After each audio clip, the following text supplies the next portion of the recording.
Welcome to the Sustainable Living Podcast. Hello, everyone. This is Marianne, and I'm here with Stephen, and I'm really excited to have you. Welcome. Thank you. I'm really excited to be here too. It's been a long time in the making. I know. We talked about it for a while, and just for a fun fact, we are actually neighbors. Yeah, so almost. cool.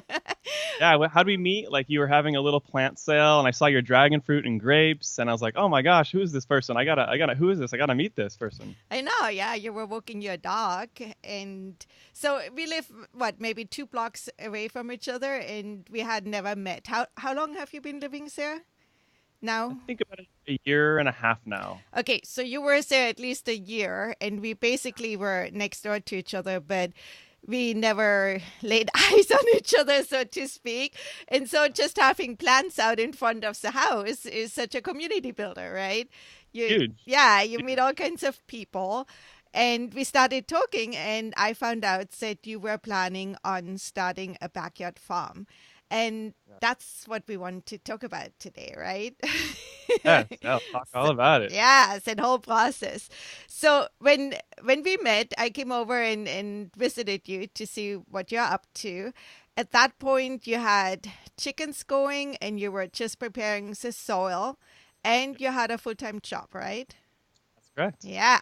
Yes. So, it's been about a 2-year process to get to the point where I am now, where I've quit my part-time job. I scaled it back from full-time to part-time. Then finally, I was able to just get rid of it completely. And so I used to work at a private language school teaching English. And I actually lived in Korea for a couple years teaching English. So it was a good transition for me when I came back to America.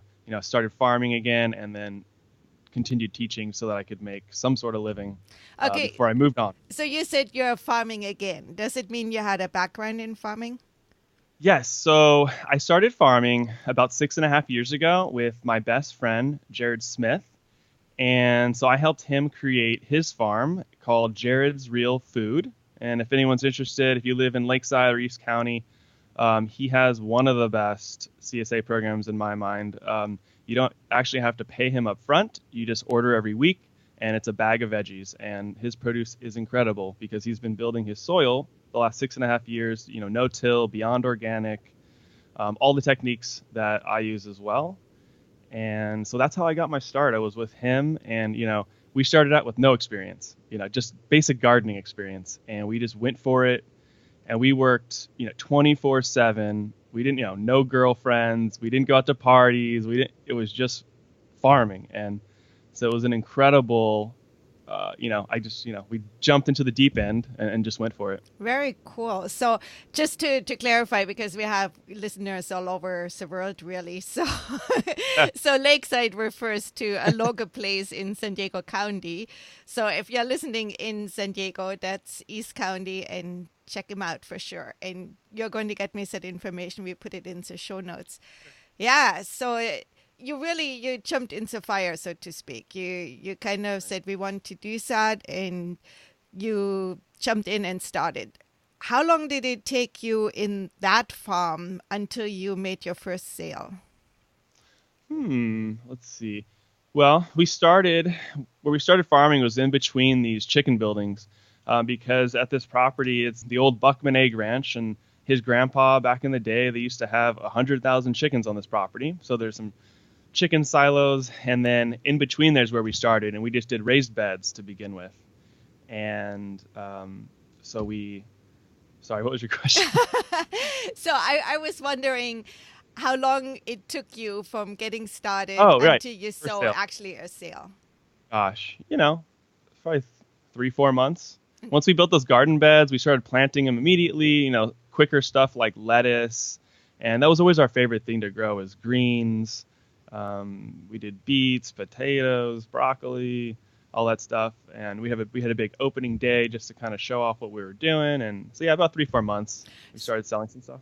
So your opening day was once you had enough produce that you could sell? Mm-hmm. Yeah. That's mainly how the business has grown over the years, too. It is just word of mouth. And now Jared has an incredible customer base, super supportive, some of the greatest people. so the chicken farm is kind of known in San Diego because, Yeah. a lot of people got their eggs farms there. Hmm. And it's not a chicken farm anymore? No, not anymore. Okay. Would you say that the soil where you started gardening, did it have like chicken manure incorporated, aged, or? I wish. That would have been nice. Unfortunately, it was the typical San Diego rocky clay, not so good stuff. We spent many, many years to get it to the point. When I go to his farm now, I'm just absolutely blown away by what the soil looks like. And I love seeing that the proof that if you build your soil correctly, it just turns into incredible stuff. It looks like he's just growing in straight compost Very now. cool. And it's, 12 inches Wow. deep, and so let's go back a little bit more into that whole concept, because I want you to teach us how to do that. But you said you first started with raised beds, and then did you continue in raised beds, or did that change? So we started in those raised beds just to get our feet wet, learn more. I think we had like 20 or 25 8 by 4 foot raised beds, and that was just to get our feet wet. And then there was a further lot that his uncle owned across the San Diego riverbed, and it's about a 2 acre lot back there. So we proved to his uncle, hey, we can do this. We're making a little bit of money, like let's go for it. And so he luckily allowed us to go out there and start farming that. And initially, like, it was just, the soil was so horrible. We started doing stuff like just digging.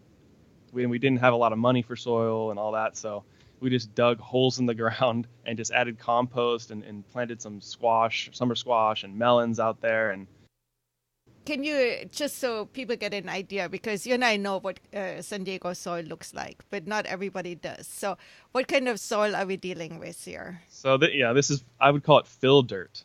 So, Yeah. so like leftover construction stuff, giant rocks, decomposed granite, lots of clay, especially 6 to 8 inches down. It turns into clay pan, and very difficult to dig through. And we found huge chunks of concrete that were like 5 Wow. feet wide and all sorts of crazy stuff. We had to use a tractor to clean up a lot of the land, and it was a big process. So you're saying when you first started out, you actually had access to a tractor, or you rented a tractor, and you first went in and got rid of a lot of chunk. Is Yes. Yeah. So his uncle had an old John Deere. It's still running, one of those awesome old John Deere diesels. And so that was pretty fun. I got a lot of experience driving that thing around, and we made a lot of our beds with that tractor as well. So there's old buildings and concrete. So we loaded that up and got rid of it. Okay. And so then you basically have this terrible soil, and you started out by just growing some bigger plants. So you kept your raised beds going with the lettuce, and so that was your income. That was your cash crop, kind Yes. of. And we both had part-time jobs during that time as well. Okay. So So then you started to dig holes, and you purchased compost, I'm assuming, to put in there? Yeah, at that point we did, and we were buying it. And so slowly but surely, and after that first year, we started learning more about no-till. We started learning about permaculture at that point, and started understanding, hey, there's some other ways to bring fertility to this land. And so maybe we should change a few of the things that we're doing. So, we started really getting intensely into composting, and actually an amazing turn of events happened. We were out there just working, and on this back fence, it's on the backside of this freeway or highway, and this guy just drives onto the property, this huge dump truck, and I was like, who the heck is this? And I go walk up to him, and he introduces himself, and he gets these 30-yard loads from the Del Mar Fairground. And the Del Mar Fair is like this really famous thing in San Diego. Happens every summer. There's lots of farm animals and all that sort of thing. So there's lots of manure. And eventually, so we set up a deal with this guy. Every year he gets like, I don't know, 30 to 60 yards a year of horse manure and straw. So we started using the tractor and then, building a ton of soil with that stuff. How exactly? So you're getting straw mixed with manure, and did you spread it on the land, or did you build big compost piles and compost it first? What did you do? We did big windrow compost piles. We wanted to make sure it was fully composted. Some horses are fed Bermuda grass, and the seed can live through their digestion. So we really wanted to make sure we get it hot enough to burn all that up or any other pathogen type stuff. And we hate Bermuda grass. Yeah. It's one thing which grows really well in San Diego for some reason. Everything else doesn't. Yeah. But that one pops up everywhere. Yeah, we don't like it very much. No. So then it was really good to have said tractor. You guys would have had major workouts. Oh yeah, we couldn't have done it. I mean, you have to have a tractor at that point for 2 acres, and if you're making your own soil, then you need a big tool to do it. Yeah. Did you also grow cover crops on your land? We didn't do that in the beginning because we didn't know about it. This is before we started getting into permaculture, and the book that got us into it, I would say it would be I don't know if I'm saying his name right, Mansobu Fukuoka's book, The One Straw Revolution. And he talks about growing rice without water. He talks about growing vegetables like wild under trees and using clover and other plants to help build the soil. And that was like the first awakening of, whoa, okay, like, so nature has a process to creating fertility. Now, how do we tap into that and utilize that for ourselves? So initially we were just building soil, adding soil, doing no-till. And then, we actually did start doing some cover cropping on the beds themselves. We did like lasagna style beds as well. And that's where you're doing layers of carbon, soil, and other nitrogen stuff, scraps and vegetable scraps. You started composting, and you pretty much at that point had decided to do no-till. And for most people, that's like, well, how do you do that? Would you just describe a little bit how your process was on taking the compost? What did you do with it? And then how did you plant in it? Did you plant seeds? Did you plant little plants? Because that ground was so bad and so hard, our strategy was basically to do more raised beds on the ground. And so, we brought in like 6 inches or so of compost for each of the beds initially. And then we would broad fork the ground.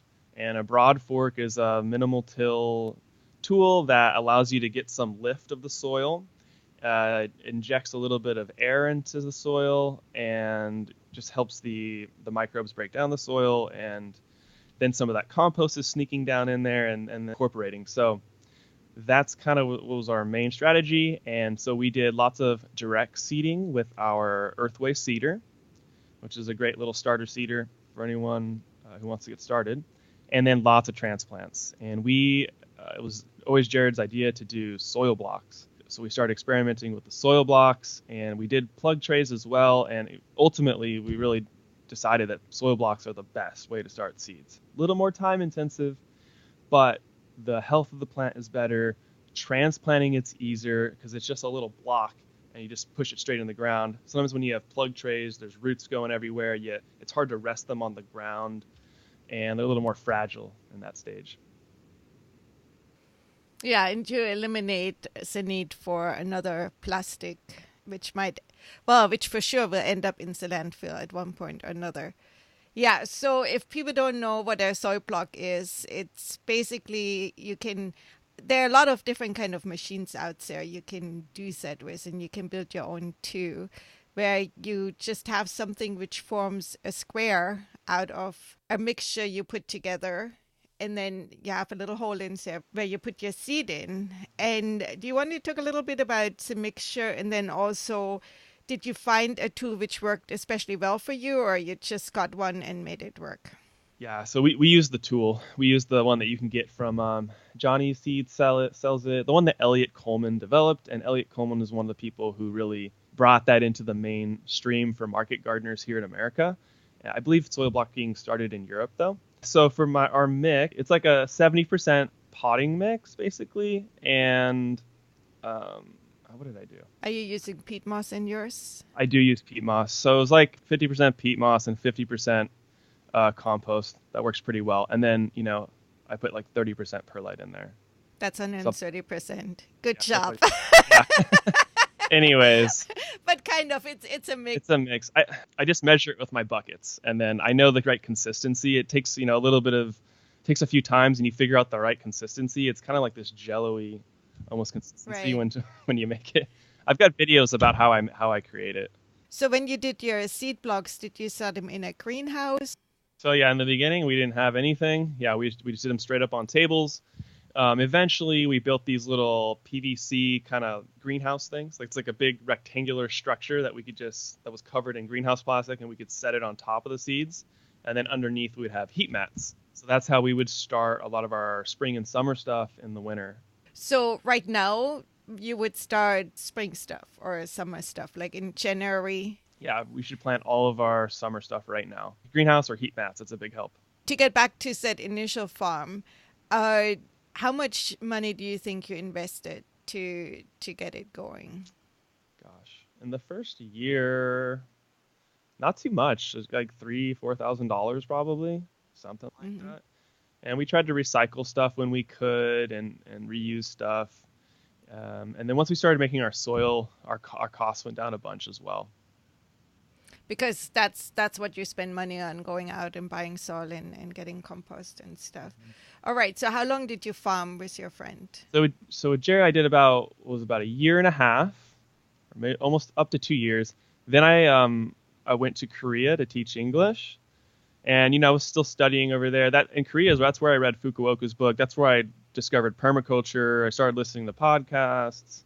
I don't know if it was in Korea when I discovered the Permaculture Voices podcast. I don't know if it was out yet, but started getting into all that stuff, reading more books, and then when I came back because I really realized farming is what I want to do. I just felt this calling to come back to San Diego, so that's what I did. I came back, and then I started farming again with Jared for another 6 months. And at that point, he had done so much to the farm. He put hedgerows in, and hedgerows with guilds. So he did apples with herbs and yarrow and strawberries, and he had pomegranate guilds, stone fruit guilds, all this amazing stuff that he did, where he took the farm to the next level. I helped him build some more beds. We did tons of sales and all that sort of stuff.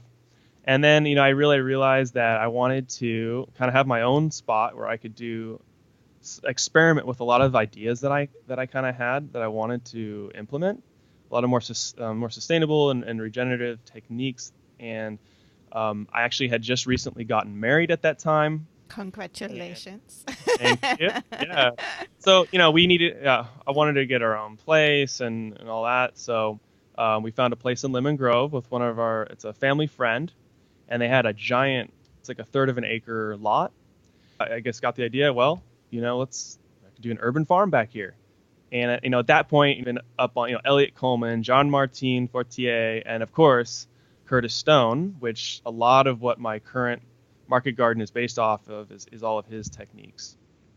So then I started building the farm here. And so now I've been doing that for about a year and a half on this land. So I don't know, like 4 years of farming total.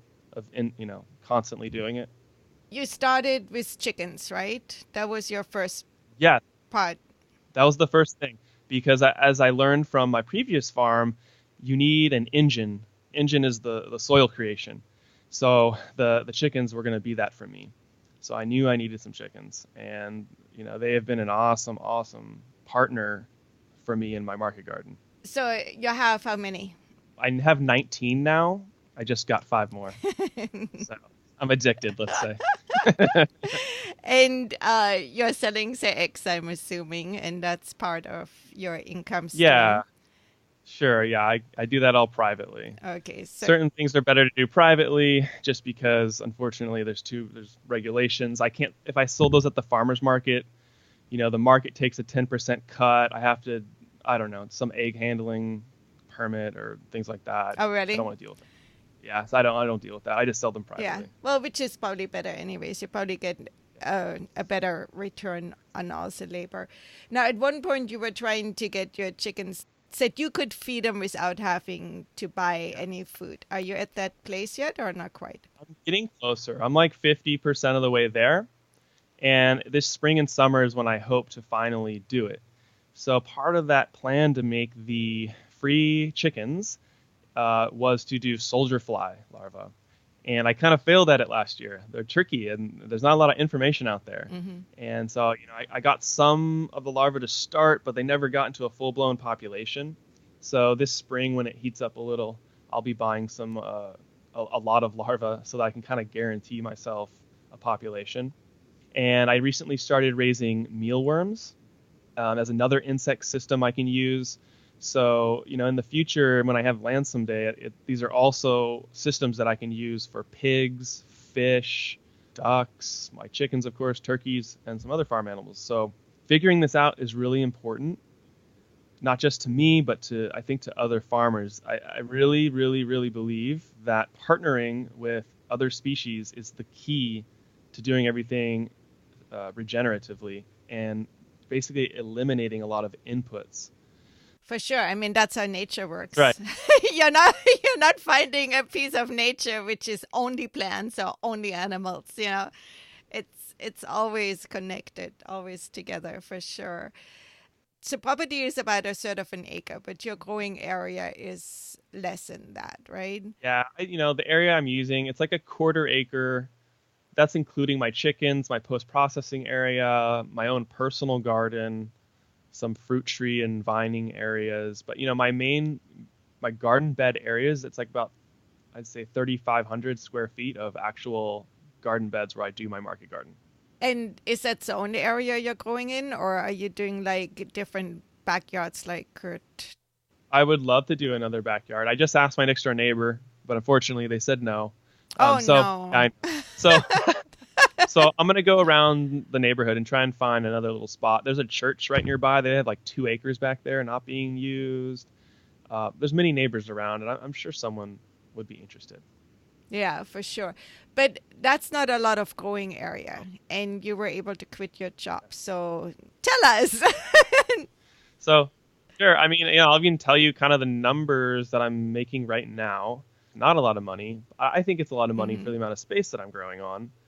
I'm making close to around like $1,000 a month off what I'm growing right now, just selling to farmers markets and private customers, which is pretty awesome, I think, for 3,500 square feet and just getting started and all that. Absolutely. I think it's very good. Yeah, and my wife also works, so that's helping to supplement our income. We live very cheaply. Our rent isn't that expensive, and we eat a lot of our... Which is huge. I mean, we are in San Diego, which is one of the highest rent places in the country. It's right up there with New York and San Francisco. It's crazy. So not everybody could do that in San Diego, if you wouldn't have a good situation. But in other areas of the country, rent is not as crazy, or a house payment is not as crazy as it is here.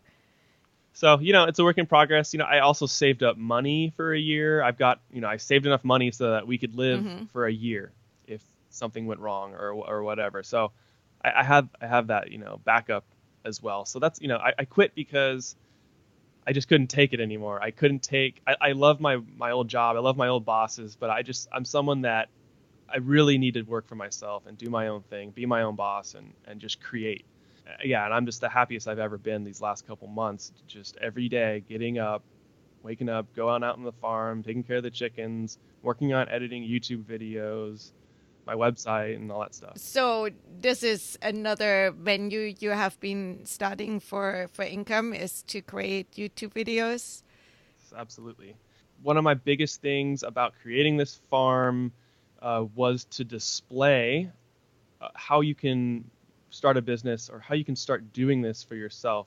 My biggest goal in doing all of this isn't to make money or being a farmer. I truly just want to help other people get started in this business, especially younger people. I want to show them that this is a viable business that they could do right now. It doesn't take that much to start it up, and it is actually profitable. It truly is. And now that I've done it myself and I'm getting some of these numbers, I'm getting $10 a pound for my baby cut greens. $3 to $4 a head per lettuce, and that adds up quickly. Yeah, but just to put it into perspective, a pound of baby greens is a lot. It is a lot. Yeah, it's it's a lot of plants and a lot of care goes in there. So since we're talking numbers and you're just kind of got started, how much do you think you put into your backyard farm? So that I could definitely speak to that in a lot more detail. I'd say I spent about $5,000 on soil, tools, my chicken coop, all the irrigation supplies, farmers market stuff like my tent and all that. Then I spent another $4,500 on my Toyota Tacoma. It's just a '99 stick shift, awesome thing, but and it, so around $10,000, something like that. But you don't have to spend that much. Maybe you already have a car you could use to transport your veggies. Around 5,000 easily you can start a little farm like this. And again, we are talking about San Diego soil, where you put in a lot of soil in the beginning to get it working, right? Well, kind of. I brought in 9 yards of potting soil, and it was about $500 worth of soil, and that's all I've bought in the last year and a half. Mm-hmm. So I actually brought fertility to my market garden using a sheet mulch and a cover crop. I'm editing the video right now that I'm going to release about it. Mm-hmm. And I gotta say, sheet mulching and cover cropping is the real deal. I can't even believe what I'm growing out there right now. And I've barely added nutrients out there other than a tiny bit of compost. I've sprayed worm tea a few times, and stuff's growing amazingly. I don't have too many pests, which is showing me that my soil is pretty darn good. So yeah, it was about a 6-month process to prep that market plot, from the sheet mulching to the cover crop to the point where I tilled all that cover crop in. And then actually I used a tiller one time on this property, and I used that tiller to incorporate all of the biomass from the cover crop and then formed my beds with it. But ever since using that tiller the one time, now I'm strictly no-till. I just use a broad fork. And I think what's important to know or to point out, once you have prepared your soil, you don't want to step on it anymore. Because I see so many people like just walking over garden beds, and I want to scream every time. It's like, no, don't step on this. You're killing everything. Stop. So you definitely want to define your walkways. And then once you have it prepared, do not step on it ever. Yeah, that's what we're trying to do. We're trying, I'm a soil farmer ultimately. I don't even grow vegetables. I'm trying to grow the soil and the life that exists in there. If I can do that successfully, my plants will just do their thing. Very cool. Right now, so I heard you say you're selling to farmers markets and you're selling to chefs, and you have some private people for eggs and probably some veggies and stuff like that too. Are you forming other plans to expand your enterprises? Yeah, I definitely am. I've always got a million irons in the fire. So most recently, I just built these 2 tables where I can fit 24 10 by 20 trays, and so that's gonna, double as like a seed starting area. But I'm also gonna start doing microgreens. And microgreens are basically the highest profit margin veggie you can grow. I've never done them before, but I'm really interested to try eating them and see how they sell at the market. I've had a few people ask me about them because they are so nutrient dense and tasty. So I'm excited to try that. Something else I'm going to get into, I did a permaculture design course out in Tennessee, Summertown, Tennessee, with Albert Bates. And during that process, we learned natural building, permaculture design, land design, all that stuff. And one of his big things was carbon farming, which is sequestering carbon. So his big thing was making biochar. And biochar it's essentially just charcoal, and activated charcoal that you make, and it's usually made from bamboo. That's kind of the most popular material.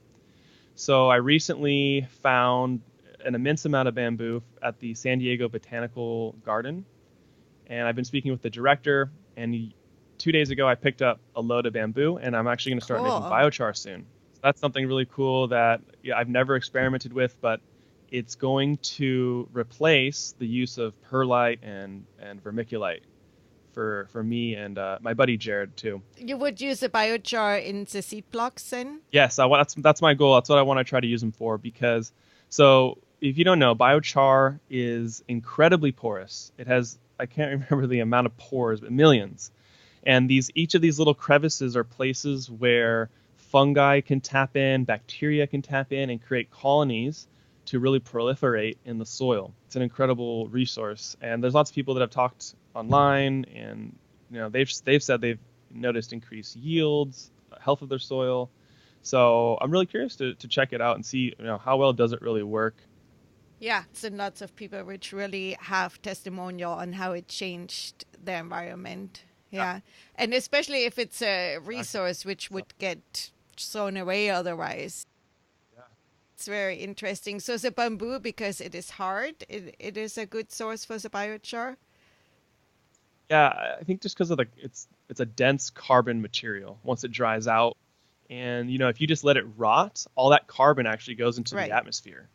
But when you bio turn it into biochar, you're actually trapping the carbon, and then it breaks down over the next 1,000 years. And so this is actually one of the true solutions to the climate change issue, or the excess carbon in our air. None of the politicians talk about it, but carbon sequestration and farming the right way, raising cattle the right way when you're grazing them over land. This is the true solution to stopping our carbon out or minimizing it. Oh, absolutely. And sometimes it does drive me crazy when there are so few voices really Yeah, talking about that, because I hear a lot of, oh, we need GMO to feed the world. And it's like, no, we don't. We just need to change the farming methods that we don't create this dependence on constant input.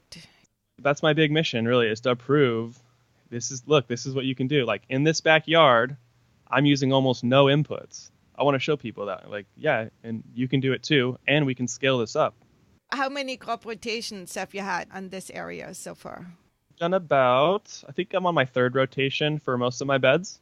Are you going to cover crop in between again? I don't plan on doing that because I'm making enough compost and worm castings, comfrey tea, all that sort of stuff now that every time I redo my bed, I'm adding nutrients, adding nutrients. Right. And you're basically a top dressing.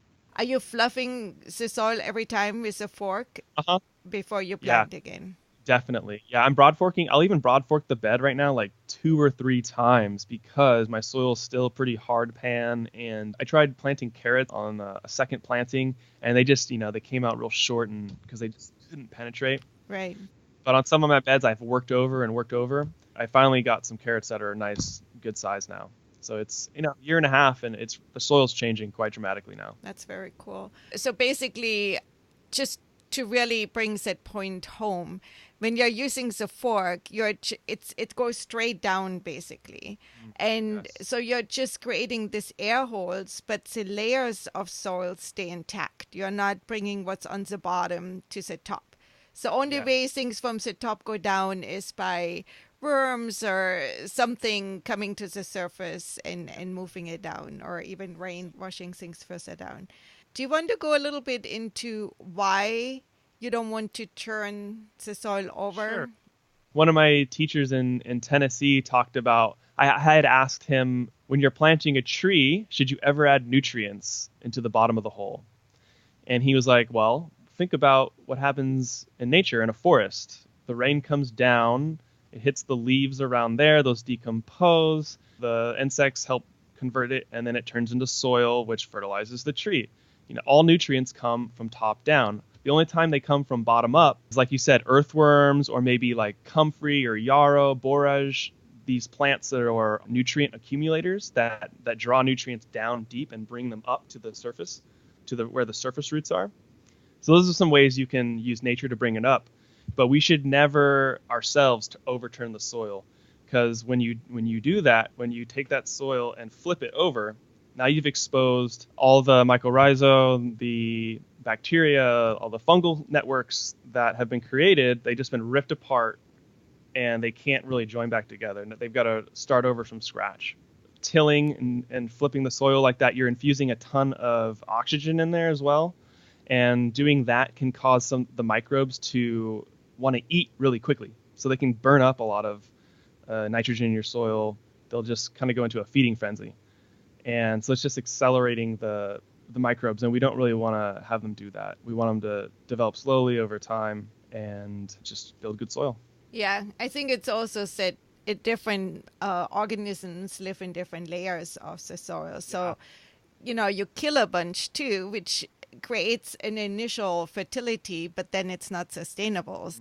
We just had a pruning class yesterday at our little sustainability center.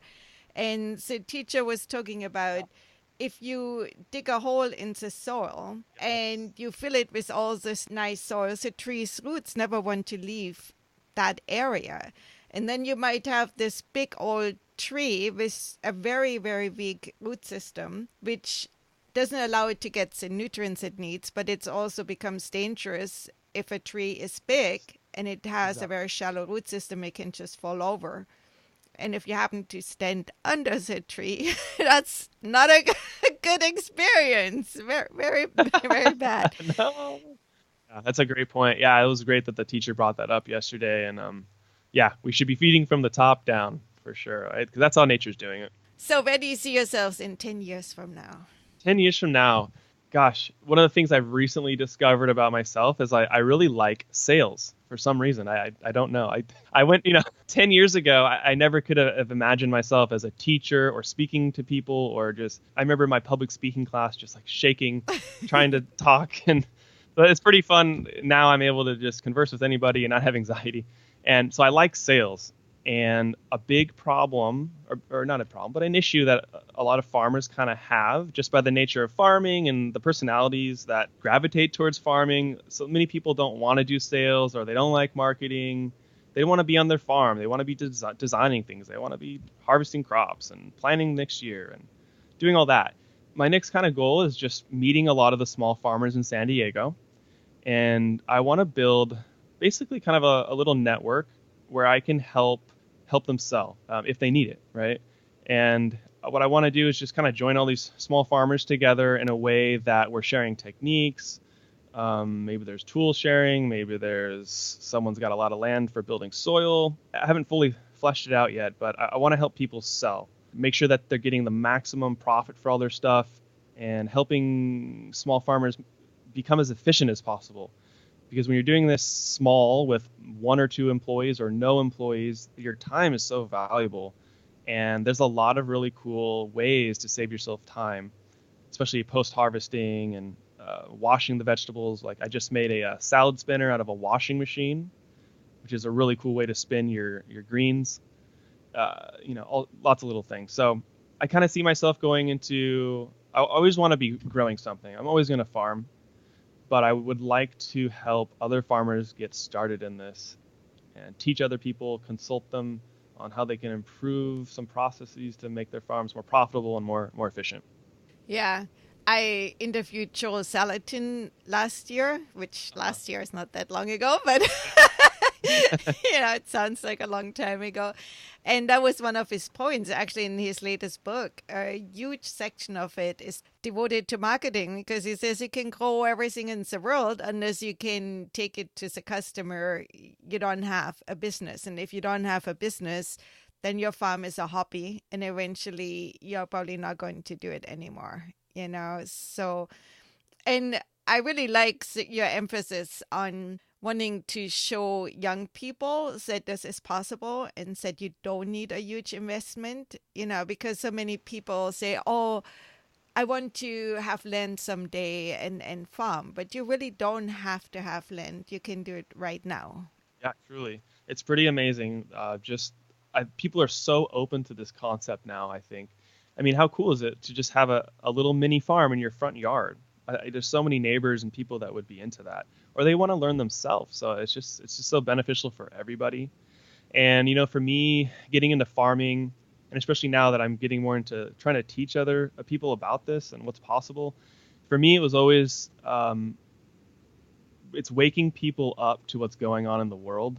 If you wake up to what's going on with nutrition, how the government subsidizes sugar, corn, all the grains. Then you get into the pharmaceutical industry, the revolving door that goes on between Cargill, Tyson, all these big grocery chains, the corn industry, and you start unraveling this unbelievable corruption. And I want to wake people up to that, so that they realize what's happening. And for me, it's the solution to all these health issues, these government fiascos in the economy, is to localize. So by having a lot of small farmers, we're taking a lot of money, a lot of transportation away from these big farms because it's all done locally. We don't have to transport the veggies, and it's all done sustainably. It's all done, without pesticides. We can get 100,000 young farmers to do this. You don't have to waste their money going into debt, going to college to get a degree that they're never going to use. It's so important. I think you are right at the right time because so many people, I want to call it mainstream society, not that it's good or bad, it's just, or said you as a farmer are not in the mainstream, but you know what I'm saying? There are people which have not had that awareness. And with a lot of the documentaries which have come out through the last maybe 10 years, but also with the increase of just diseases, of young kids having diabetes and stuff like that. I think more people are getting it, that there's a direct correlation between what you put in your body and what your body does. Eating good is not 100% insurance that you never get sick, but your chances of getting better are much better if your body is in fairly good shape. And at the same time, I think we're at a time where a lot of young people feel kind of desperation, not really knowing what's out there for them. To me, thinking about maybe working for, and I'm just picking on Amazon right now because they are constantly in the news, and I don't want to say that it's a bad company or that it's the only company which is like that. But from what people have been saying, once you work there, it's really stressful. If you want to move on, you basically have to give your life to the company. And you work 70 hours and pressure, and you need to meet this and you need to meet that. And to me, that's, you want to do that your whole life. It doesn't feel like an exciting thing to look forward to. Oh, yeah. I don't want to be a slave. Thank you very much. So how many hours would you say do you spend actually on your farm growing? Oh, actual growing. Like 30 hours maybe.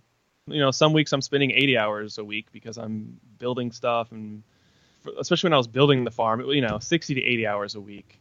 It was just constant projects. And I'm getting to the point now where this farm and all the post-production facilities, everything's almost set up now. So I'm getting to the point where I'm just going to be planting and harvesting. And that's when I'm going to really start thinking about finding more land. So you were saying that maybe you spend like 30 hours. Does it include your farmer's market time or delivering produce time? I'd say that's separate. Like a farmer's market day, that's a 12-hour day. Wake up at like 6:30, harvest, wash, put it in the fridge, try to eat something really quickly, get to the market by 1 p.m., set up, then 2 to 6 p.m. I'm selling, and then come home, unpack, relax. It's a long day. Definitely a long day. I think that's why some people don't like to do farmers markets, because it's so work intensive. But I learned so much. Like, I can't even tell you how much I've learned about sales and approaching people. And I've met people that offered me to let me use their yard, or it was someone related to a chef or some other institution that could help me do something. So there's a lot of benefits to being there. A lot of benefits. Yeah. So it's beyond just selling. It's also good community building. And then how much time are you kind of allotting to the new projects you want to develop? So now that I'm getting a little more time, putting more time towards YouTube and trying to just meet other farmers in the area, and then make contact with more restaurants, trying to figure out what they want. And so I'm spending 15, 20 hours on that stuff. Just to be realistic about it, it's not that you're not working all the time. Not like, oh, here you can get into farming, it's easy money. It's not. But it's a real alternative to, working another job, which might be just as time intensive, but it might not feed your soul. So because I think sometimes people have this romantic idea about farming or about permaculture for that matter. There are some people which are presenting, once you have the systems in place, all you do is harvest. And that's not quite that way. Yeah. I've seen a lot of people be interested in farming or say they want to be a farmer. They've helped volunteer at either the last farm I was at or my farm. And a lot of people kind of realize like, whoa, this is a lot more work than I expected, actually. Maybe not. This Saturday, I think Thursday I worked 14 hours. And then Friday was my market day. I worked 12 hours, back-to-back days. It's pretty intense. But I'm bitten by the farming bug so badly that after working 14 hours, I was super excited to get up the next morning and harvest and then go to my market.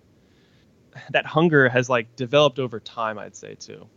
As the more I get more success, the more people are into what I'm doing, and it's kind of like snowballing where I get more and more inspired every day because it's like people are responding and they're into what I'm doing, and I want to do more of it. And so right. Yeah. So it's a process, and it's you can start slowly. yeah. And wouldn't you say it's a good idea to start small and first figure out if you like it? Definitely start small. Oh yeah. Quarter acre or less. Like quarter acre is huge. Like that's a lot. That's a lot of space. Start with a 1/16 of an acre. A few garden beds, feet wet, and just build it slowly. You can build this thing really slowly, and just do it when you get off work. Sounds good. I want to pick your brain a little bit about the mealworms. How far into the process are you with your mealworm farm? It's just a small little farm. I'm just using these little totes to do it. I've gotten them through a few life cycles, and it just takes some time for them to exponentially build. But once the spring comes, they're gonna just replicate a lot faster. So that'll help me to start feeding the chickens. So actually, yeah, getting back to the free chicken idea, just so other people, so they can hear these other ideas that I have, because it's going to be a combination of a lot of foods to make it work. So here in San Diego, we've got a lot of breweries, and they all have spent brewery grains.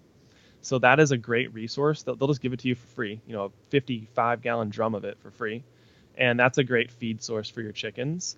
Another one now that I've started contacting restaurants, I want to get restaurant scraps because they're dumping out tons of food waste. They'll just give it to you for free. Mm-hmm. Now that food waste I could feed directly to my chickens. I could put it directly into a compost pile. I could bokashi compost it.